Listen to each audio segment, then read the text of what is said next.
Oh, sing ora apal Quran lah, ibu-ibu apal. Yo syaratnya yo. Terus sing ora apal ibu-ibu apal kudu apal ayat iki. Paling gak yo apal maknane. Ya tak wacana sitok-sitok. Summa aurasna, manan kemudian saya kasihkan karena anak dimaknani waris itu kan kesane sing ngekeki mati. Adalah Allah ora mungkin mati. Mulane Imam Suyuti urun atoina, manane aurasna iku atoina parim. Kok nak dimaknani waris kesane kan yang memberi mati. Padahal pangeran ra bakal mati. Ono Imam Suyuti. Cara aku niku wong Isra kabeh no maksudnya ora ngono. Mulane aurasna mek dekne diganti apa? Atoina. Ya agak ulama dadi ra roh karepe. Nak kula ora karepe aurasna iku kan waris. Waris kesane kan mati. Terus dekne urun atoina. Terus Alkitab itu kitab apa saja, Injil ya kitab, ya kan Alkitab. Lah kuwatir darani Injil, dene maksud itu urun Al-Qur'an. Wis bener to iki? Paham ya? Gue tak warai dadi wong alim ya. Wes bener. Ya salim berarti. Soleh boyong cara santri soleh boyong. Soleh. Nah, ayat ini menurut saya bukti bahwa kita pasti benar gitu. Terus kita ini kelompok ahli sunnah napa? Wal jamaah itu pasti benar. Meskipun secara personal kita salah, tapi mazhab kita pasti benar. Ya apa ayat ini? Kan jelas ayatnya. Kemudian kitab ini, Al-Quran ini tak kasihkan orang-orang yang kami pilih. Orang dipilih Allah itu kan kelas super. Ya kan? Allah yang milih loh, bukan sekedar lembaga negara. Allah yang milih, itu kan berarti super. Tapi kemudian orang super itu uniknya Allah bilang, faminhum dzalimul linafs. Orang yang saya pilih itu kemudian ada yang kelakuannya itu kurang ajar, zalim. Sekarang pertanyaannya, orang yang dolim itu bagian dari yang dipilih apa keluar dari yang dipilih? Keluar bagian apa keluar? Bagian. Makanya cara ahli sunnah, wong fasik itu keluar dari Islam. Mergo minhum rujuke je alladinas tofahina. Paham ya? Mulane kira usah terprovokasi wong-wong. Wong nak zina ra Islam, dosa gede ra Islam, nyekel patok kuburan ra Islam, dikeris ra Islam. Iku keliru. Wong Allah dhewe dawuh kemudian Quran ini tak kasihkan sama orang-orang yang kami pilih. Lah yang kami pilih itu ada yang berstatus dolim. Artinya yang dolim pun masih berkategori yang kami pilih. Artinya minimal tidak keluar dari nopo Islam. Itu kan normal. Misalnya saya sebagai pelatih milih 11 pemain. Ya tentu setelah di lapangan ono sing dolim kan. Mau ngamun toh. Mau kerobok toh. Tapi tetap dia pilihan kan. Tapi tentu nanti yang terbaik ya yang kerja keras, yang ngegulno. Tapi kan tetap dia sudah pemain di dalam situ. Jadi jelas ya. Makanya ya saya ulang lagi ya. Tak latihan. Misalnya ja'an nasu. Misalnya manusia itu datang faminhum zaidun. Waminhum amrun. Waminhum bakrun. Artinya ketika kata manusia itu pasti memasukkan zaid, amr, bakar. Orang-orang yang dipilih Allah itu ya siapa saja, yang penting kategorinya dipilih. Meskipun setelah dipilih Allah itu ada yang berstatus dolim. Nah kenapa tetap dipilih Allah? Ya karena dia punya status. Tak warai ya jadi wong alim. Anggap aja Lailatul Qadar. Ora usah darani ganjil. Sing darani ganjil ya sapa? Aneh-aneh. Lailatul Qadar ya mulai tanggal 1 Ramadan. Malah ulama darani mulai ruwah. Iso wis ruwah wingi. Oh, kalau sering tok Lailatul Qadar kadang mulut, kadang Dzulhijjah. Kalau kan jenisnya on time. Kayak wong melarat, dene dhuwit pendak entuk THR. Nah, wong marang pangeran ya sawal selo besar ya entuk napa? Lailatul Qadar. Mergo Lailatul Qadar iku malam diturunane Quran. Quran itu turun Ramadan tok apa tau Sawal ya? Sawal ya tau, Dzulhijjah tau. Dzulhijjah tau. Bolak-balik al-yauma akmaltu lakum turun bulan apa? Dzulhijjah. Kowe ku mari amatir, itu angel terus. Sing darane Lailatul Qadar iku malam diturunne Quran. Quran turune iku pira? Ya macam-macam, ra Ramadan nggih bolak. Lah tapi ana kelas-kelas premium, ana kelas umum, sing kelas umum wis pokoke Ramadan. Sing ganjil, ganjile dipilih salah sitok. Dadi iku pembatasan apa? Nah, Quran dhewe turun coba surat paling terkenal, ayat paling terkenal al-yauma akmaltu lakum turun tanggal pira? Tanggal 9 Arafah Dzulhijjah haji wada. Padahal ta'rif Lailatul Qadar unzila fihil Quran. Ya tapi ilmu ini mari debat. Biasa, umume wong ora takoki wong Gus nuzul Quran tanggal piro 17. Lailatul Qadar tanggal 21. Ya jare nuzulul Quran yo pas Lailatul Qadar. Mbok wong-wong lak muni bingung nang wong. Nah aku sih ra bingung. Lho kowe ora tau mikir jajal. Nuzulul Quran sing resmi ning kitab-kitab tanggal piro? 17. Lailatul Qadar tanggal. Padahal Lailatul Qadar disifati apa? Malam turune. Quran. Nek ora tau bingung ngono. Wong kadang ngirim wong goblok, wong kok ayeme ngono. Ora tau mikir. Aku gumun goblok-goblok. Dadi ana ilmu paradok barang ya tenang, ya santai. Padahal ya tak bedhek ya nuzul Quran tanggal piro sing resmi cara kitab-kitab. 17 Ramadan. Lailatul Qadar sing resmi 21 nganti 29. Terus Lailatul Qadar iku wulan apa? Wulan diturunkannya Al-Qur'an. Berarti tanggal piro? Bocah dijak pinter kurang. Ya kan inna anzalnahu fi lailatul qadar. Saya tak tahu. Nuzul Quran tanggal piro? 17. Lailatul Qadar. Seliko.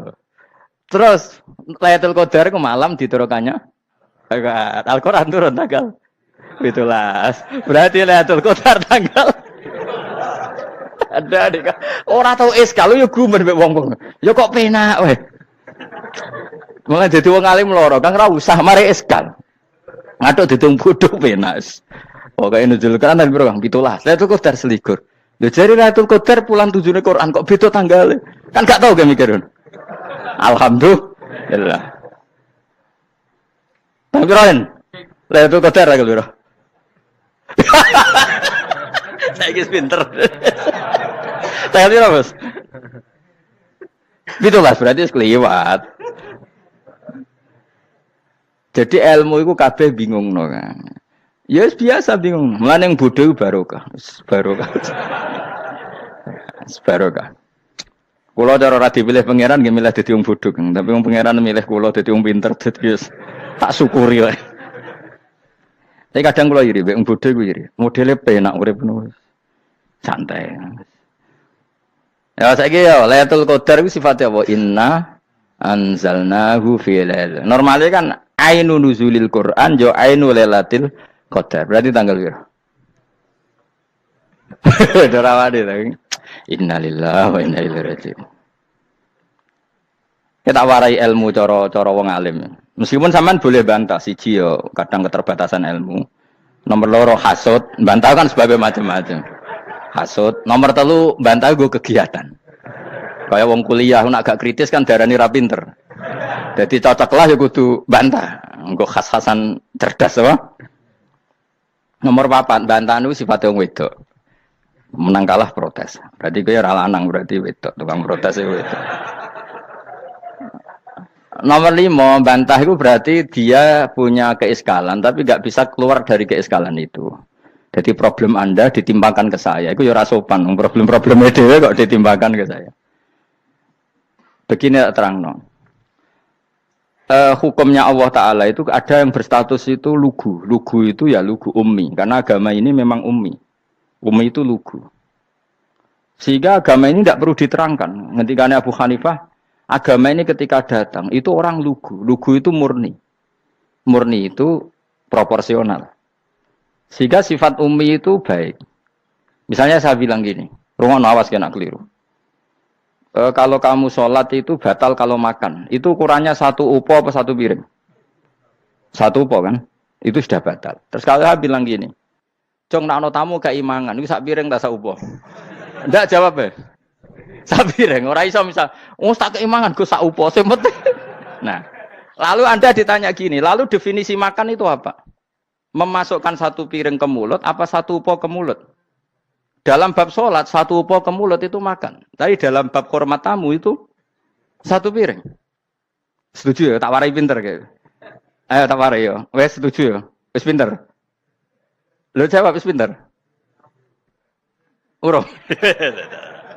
Lailatul Qadar ya ngono. Misalnya Lailatul Qadar menjadi super karena ada sesuatu yang super turun, yaitu Lailatul Quran. Jadi menjadi super karena yang turun adalah sesuatu yang super. Dan itu artinya tanggal. Loh, sama nih aku cek. Iku utek tanggal 21 kabeh sing ngaji ning kene. Oh jelas inna anzalnahu fi lailatul qadar. Huruju ning ndi? Quran kan? Wa ma adraka ma lailatul qadar. Lailatul qadri khairum min alfi syahr. Makanya Lailatul Qadar itu ya bisa saja tanggal 1 kemarin sudah kelewat. Mbok entah ini jebelis baris dada. Atau mungkin Saban. Jadi perdebatan ulama tentang Lailatul Qadar. Malah ada wali yang bilang saya tiap hari mendapat Lailatul Qadar. Nah, itu malah ra kelas meneh, itu malah pusing, malah napa? Pusing. Udah gak usah mikir itu. Jadi hukumnya Allah itu ada dua. Ada hukum itu lugu dan ini bagus. Makanya saya itu kenangan saya terbaik dalam membela Allah dan Rasul. Saya ulang lagi, kenangan saya terbaik dalam membela Allah dan Rasul itu masalah faraid. Dulu mungkin banyak yang ingat lah ketika tahun berapa lupa saya. Tapi ada seorang menteri dan pakar Islam menggulirkan isu hak waris itu sama. Lelaki dan perempuan sama. Alasannya karena perempuan sekarang kerja. Jadi gara-gara kesamaan gender kemudian mereka ingin bagi waris itu apa? Sama lidzakari bisul hadil. Saya itu ditentang. Gerakan itu pernah menguat, termasuk yang bisa dengan tanda kutip bisa menghentikan gerakan itu termasuk itu saya. Yang punya pikiran gitu tak parani, tak tantang begini. Saya bilang gini, Anda ngomong ini itu karena pinter apa karena tren? Tak tanya, ya karena pinter. Saya ini kan orangnya keren, punya kepangkatan jos lah. Ya kepangkatan jos, kepangkatan dunia, mesti cara pangeran bojos ora ya ora roh. Cara ukuran dunia itu jos lah. Tak tanya, saya itu Pak Ba, termasuk yang setuju gerakan kesamaan gender. Dulu kan lelaki perempuan itu beda sekali karena lelaki kerja perempuan tidak. Sekarang sama-sama kerja maka warisnya harus sama. Terus saya tanya gini, lalu penyebab warisan itu kerja apa lelaki? Dia jawab kerja. Dia nggak ngerti kalau ngadepin saya. Saya ini kan orang alim yang biasa belajar mantek. Dia ini raro nak aku ngalim. Sembrono ya jadi ini. Ketika tak tanya gini, lalu misalnya saya punya anak, yang anak saya putri itu direktur BUMN atau direktur bank atau direktur PT besar. Kemudian anak lelaki saya idiot, goblok. Warisannya dikasihkan siapa? Kalau kerja adalah alasan dapat warisan, berarti anak saya perempuan itu yang dapat warisan dong. Anak saya lelaki kan idiot, nggak kerja. Lalu warisan itu berdasar prestasi apa empati? Kalau berdasar prestasi malah Anda ini aneh. Sudah kerja direktur BUMN hanya karena dia kerja, dia dapat warisan. Karena Anda bilang asbabul irsi adalah kerja. Kalau saya bilang karena empati, saya juga gak fair. Yang kerja juga butuh modal gak saya warisi, tapi yang idiot tak warisi karena warisan berdasar empati. Lalu Anda milih mana? Bingung deh. Sampai dia ikrar, saya belum pernah mendapat perlawanan seperti ini. Karena Anda ngomong sama orang-orang goblok, kata saya. Terus saya bilang, saya ini ngaji Wahab, khatam berkali-kali. Anda mungkin baca kitab Wahab itu hanya terjemah. Maka menurut Islam, yang menjadi hak waris itu sebabnya zukurah wal unasah. Kelelakian menjadi dapat 2 bagian, keperempuanan menjadi 1 bagian. Dan itu Islam tidak mau urusan dengan prestasi maupun empati. Mujarrodul zukurah dan mujarrodul unusah. Sehingga dengan seperti ini tuh Islam nggak ribet. Coba kalau kamu pakai ilatul hukmi, pakai cara berpikir logika, malah ruwet. Karena tadi, kalau kesamaan gender itu karena perempuan kerja, lalu misalnya yang lelaki idiot misalnya atau pengangguran, warisan kamu kasihkan siapa? Kalau kerja itu menjadi alasan hukum, kamu kasihkan yang perempuan kan? Aneh nggak? Yang sudah kerja malah kamu kasih warisan, yang nganggur enggak? Berarti berdasar prestasi atau berdasar empati. Kalau kamu dapat warisan, idiot dulu dong. Idiot dulu, goblok dulu, kecelakaan dulu, baru dapat warisan. Karena dapat empati, yang sudah PNS gak perlu dapat warisan. Karena sudah juga ruwet. Fikih seperti ini ruwet gak? Ruwet. Nah, kata Imam Haromen, gurunya Ghazali, agama itu kadang dinuna dinul ajaz. Kita ikut yang lugu saja. Allah bilang lelaki dapat 2 bagian dari perempuan, ya lelaki ya yang punya alat kelamin, penis. Perempuan yang punya farji, ya sudah gitu aja, gak usah ruwet-ruwet. Kenapa begitu? Ya sudah seperti itu. Nanti lama-lama gini kalau diterusin. Ada seorang dokter fikih perempuan. Dia menguasai fikih sholat. Ruhin lanang tapi gak menguasai fikih sholat. Rohnya mau pesolatan misalnya. Lalu yang jadi imam siapa kalau berdasar prestasi? Perempuan dong, karena dia doktoral fikih sholat. Dia menguasai aneh-anehnya sholat. Horo ibu masaili sholat, dia menguasai. Sementara Rukin takoki salat apa Kin? Pokoke niku Gus ngadeg terus lungguh. Terus ngadeg malih. Apa? Ada ngulon. Nak salam ngaler riyen. Dia taunya hanya itu, Dok. Lalu kalau nuruti imam salat adalah yang terpandai dalam fikih salat, tentu yang imami perempuan. Tapi agama ini tidak seperti itu. Pokoknya wong lanang imami. Wong wedok. Jadi makanya kata Imam Haromen dinuna dinul ajais. Sampai Said Muhammad itu sering ngutip beliau gini kan, Allahumma imanan ka imanil ajais, ya Allah. Semoga iman saya menerima konsep engkau itu ka imanil ajais. Imannya wong wedok-wedok sing lugu. Ajis itu perempuan lugu yang sudah sepuh. Jadi misalnya ngukur anak seneng ya anak kono gedang goreng, ngekei duit, ya lugu saja. Itu bagus. Daripada kamu pakai argumentasi, karena argumentasi ini sebetulnya kelihatan cerdas, tapi ada kebodohan masif. Karena tadi, kalau hak waris kita otak-atik dengan prestasi, maka yang pro empati akan protes. Paham ya? Masa yang sudah kerja dikasih banyak, yang idiot enggak. Tapi kalau berdasar empati juga aneh. Masa dapat warisan harus goblok dulu, harus kecelakaan dulu. Maka Rasulullah pernah ngendikan ketika ditanya, lalu warisan untuk siapa ya Rasulullah? Nabi jawabnya lucu. Fali aula rojulin dakarin. Jadi Nabi sempat ngendikan kata rojul. Kemudian direvisi dakarin. Fali aula rojulin dakarin. Semua ulama ngendikan dakarin di sini adalah badal. Nabi ngendikan rojulin, kemudian Nabi ingat kalau rojul itu identik dengan lelaki dewasa. Apa? Kemudian Nabi mengulang lagi, zakarin, tidak harus dewasa, yang penting lelaki. Jadi meskipun baru lahir, kalau dalam keadaan baru lahir namanya apa? Kan zakarin kan? Belum bisa dikatakan rojul. Paham ya? Nabi ngulang 2 kali, fali aula rojulin zakarin. Ini penting saya utarakan supaya clear. Jadi agama itu gak usah diotak-atik. Ya itu tadi, misalnya imam sholat itu lelaki. Ya sudah lelaki. Lelaki itu apa? Yang punya alat kelamin lelaki. Jangan dibalik ini. Yang dikatakan lelaki itu orang kuat. Sehingga meskipun perempuan kalau kuat, misalnya perempuan anggota poluan, lelakinya cemen, idiot, maka imamnya perempuan gitu. Karena makna lelaki adalah kuat. Ini keruwetan. Jadi agama itu tidak seperti itu. Nah sekarang kembali ke pilihan. Yang dikatakan pilihan itu orang hebat. Apa yang dipilih, apa berdasar definisi, apa berdasar kehendak yang milih. Loh kok mulai do pinter, tumben do pinter. Alam raya ini milik Allah. Dan semua di alam raya ini milik Allah. Maka dipilih tidak dipilih itu terserah yang punya, apa terserah kita. Apa terserah kriteria, apa terserah definisi. Dalam konteks kita sebagai objek diambil, tentu terserah yang punya. Kemudian Allah bilang, orang-orang itu saya pilih. Nah kalau milihnya Allah berdasar kepunyaan, tentu Allah boleh dong memilih orang yang sebetulnya berstatus dolim. Ya tapi ya tetap dia dolim, tapi ya tetap dipilih. Kenapa ya? Karena Allah yang punya. Saya misalnya orang kaya, boleh nggak punya HP buruk? Boleh kan? Terserah saya. Saya orang kaya, beli HP mahal, medium, dan paling buruk. Boleh enggak? Boleh saya yang punya. Nggak boleh, Gus, ini orang kaya harus beli HP yang mahal. Yang bilang harus siapa? Nah kegoblokan kita ini seperti ini. Nak wong sugih HP ini kudu larang. Nak wong alim kudu bojone ayu. Sing kudu darani kudu ayu ku sapa? Nak maji jalan nang dumbu swarga lho kudu ku sing swargane mbam tapi kudu. Nah, kita ini sering berpikir ngatur Tuhan. Nah Indonesia negara yang mayoritas muslim terus Islam Indonesia kudu dadi sampling Islam seluruh apa? Dunia. Ya ora usah sombong ngono ya keben mayoritas juga wonge kakean ngono ae ora perlu GR jadi sampling percontohan Islam internasional ora perlu ngono. Lah misalnya terus dadi contoh misalnya nang Masjid Haram niru Jumatan ning Indonesia berangkat mbek do rokokan.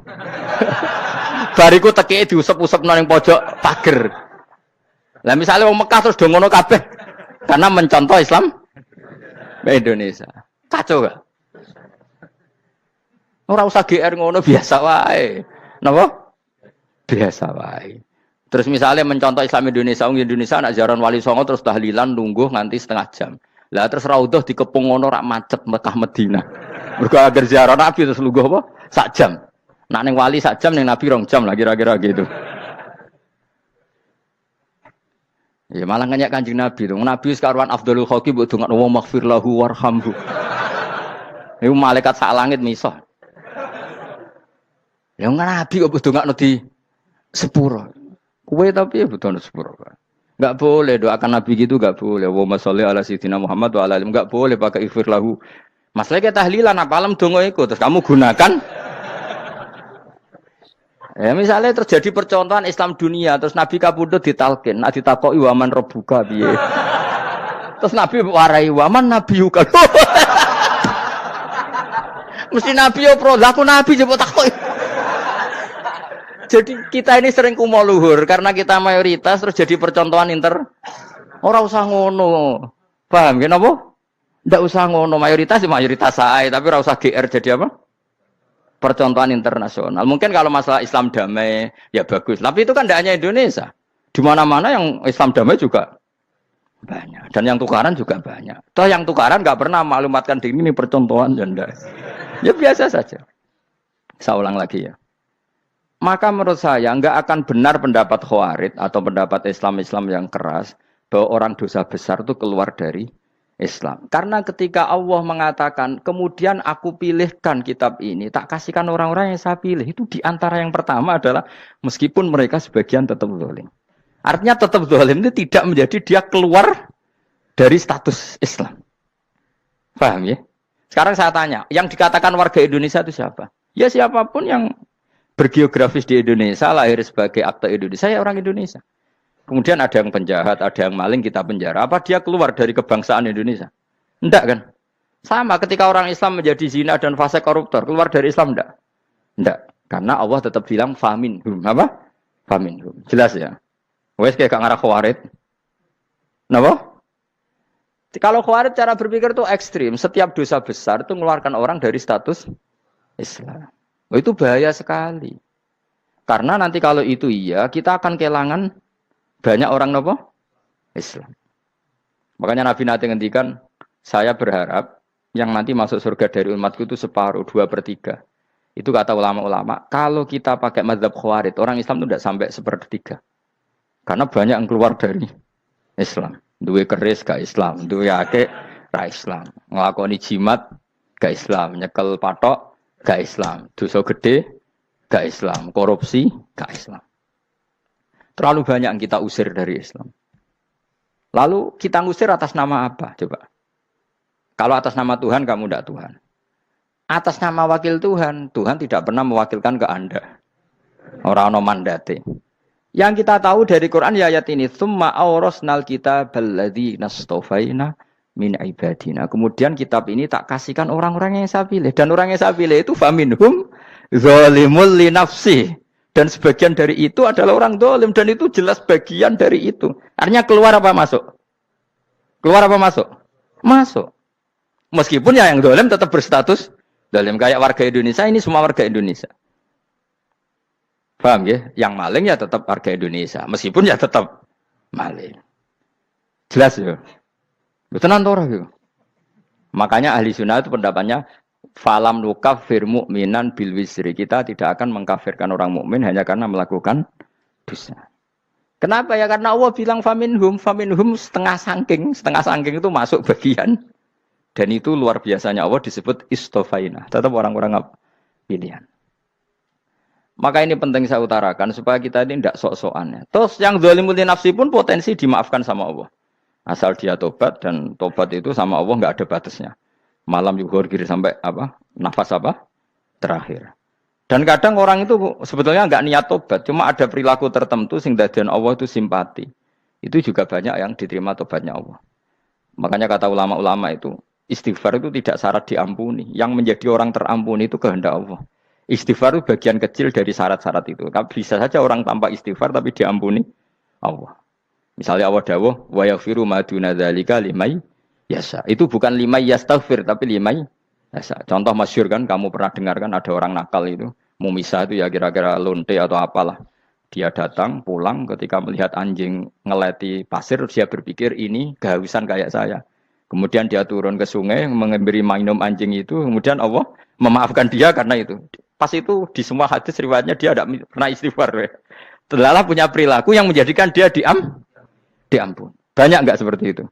Banyak, makanya wa yaghfiru ma duna dzalika limayasa. Mayasa itu ya yang digedaki Allah. Bisa saja kalian ini sering istighfar tapi enggak dimaafkan Allah. Tapi delala punya satu perilaku yang cara Allah itu penting, kemudian dimaafkan. Kayak Saharatu Fir'aun, itu dia tidak pernah istighfar, tukang sihir Fir'aun. Dia diampuni Allah, dikasih iman tuh gara-gara jadi wong Jogja. Terus ngono tok. Jadi pas mau duel, adu sihir. Iku delala dekne mendingan ya. Qalu ya Musa imma antulqiya wa imma annakuna nahnul mulkin. Monggo jenengan riyen napa kula riyen. Dadi gara-gara dekne didikan Jogja niku. Lah wong ape duel, mestinya tarung itu semakin cepat mengambil kesempatan kan semakin menang. Ini sudah jelas tarung. Ngapunten jenengan riyen napa. Lha iku pangeran itu terus simpati. Wong kok sopane ngono apa? Akhirnya Allah memberi iman gara-gara apa? Imma antulqiya wa imma annakuna nahnul mulkin. Monggo jenengan riyen. Lah Musa juga Allah juga gak terima kalau nabinya kalah sopan. Sehingga Allah memerintahkan Musa adalah sopan. Mboten jenengan mawon. Jadi Nabi Musa qala bal alqu. Jadi Nabi Musa enggak jenengan riyen mawon. Jadi coba, itu kan unik. Dia tidak ingin diampuni Allah, tapi adalah dia sebenarnya satu perilaku yang menjadikan Allah itu simpati, yaitu kesopanan dia dengan Nabi Musa. Imma antulqiya wa imma annakuna nahnul. Nabi Musa juga bilang qala bal alqu moga jenengan riyen mawon. Akhirnya sakar, nggih nak ngoten. Makanya Fir'aun itu mangkelnya bukan main. Ketika pertunjukan itu akhirnya kan Saharatu Fir'aun kan kalah. Setelah kalah langsung iman. Maka kata Fir'aun, ini jelas Musa itu guru kamu. Cuma pura-pura saja kamu pro saya. Lah buktinya apa? Jare buktinya tadi monggo-monggonan gitu. Makanya Fir'aun bilang innahu lakabirukumul ladzi 'allamakumus sihr. Wah, iku mesti Musa iku gurumu. Padahal dia gak kenal sama sekali. Cuma gara-gara monggo-monggonan tadi itu akhirnya terus pikirannya Fir'aun. Wah, mesti wis kenal suwi, mau gayane tok. Mergo gara-gara monggo-monggon, monggo jenengan riyen. Mboten, monggo jenengan. Jadi makanya sampean jangan putus asa. Makanya keliru sekali kalau kita bilang diampuni Allah nunggu istighfar. Enggak. Tentu istighfar penting, kita sepakat. Istighfar itu penting, kita sepakat. Tapi itu tidak satu cara-caranya Allah untuk orang bisa diampuni. Nabi misalnya ngendikan ana wa kafilul yatim kahateni fil jannah. Coba. Orang sering istighfar sama kafilul yatim, kira-kira surganya cepat mana? Cepat kafilul yatim meskipun enggak istighfar. Kalau istighfar terus tapi medit ra karuan. Tak jamin pun rokok alamatnya medit jelas nih rokok aku roh. Wis jelas. Al-bakhil itu qoribun minan nar, jelas alamatnya deket-deket situ lah, paham ya? Wis jelas as-sakhi qoribun minallah, qoribun minan nas, baitun minan nar. Nah al-bakhil